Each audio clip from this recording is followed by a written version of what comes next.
And President Trump spoke as he was leaving for Florida. He's indicating now that he's open to moving his Friday deadline for lawmakers to pass his so-called big, beautiful bill.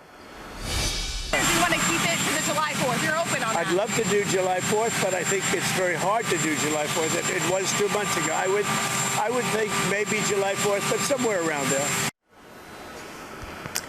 Vice President Vance is also on Capitol Hill right now for a potential tie-breaking vote on that bill. Senators are more than 24 hours into a vote-a-rama on the bill that allows them to introduce and vote on an unlimited number of amendments, but they still have some holdouts, it seems. Let's bring in ABC's Jay O'Brien on Capitol Hill for more. Jay, what's the latest here?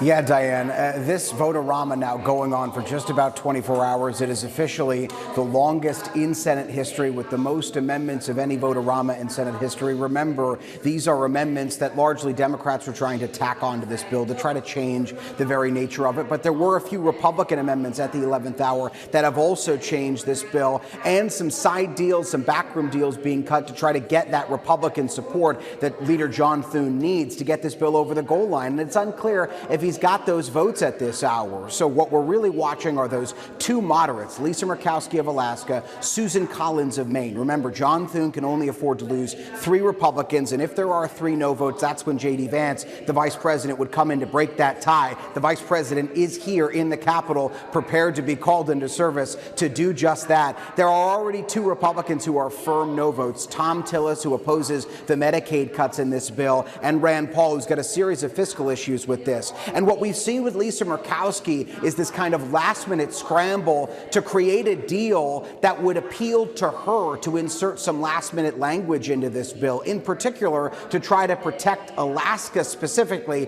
and Hawaii potentially from cuts to SNAP, the food assistance program. Now, this last-minute provision, it's not fully in the bill yet, and right now it seems it would only apply to those 2 states and not the other states that would potentially now have to pay more for their food assistance programs under this bill. And frankly, it's unclear if this deal would actually be struck at the 11th hour to get Murkowski's support. And even if it does, what does that do to Susan Collins, who has also said she has serious issues with the food assistance cuts in this bill and the Medicaid cuts in this bill? So this is not a done deal yet. Some Republicans are indicating we are getting close to that final vote, but we're not close to it yet.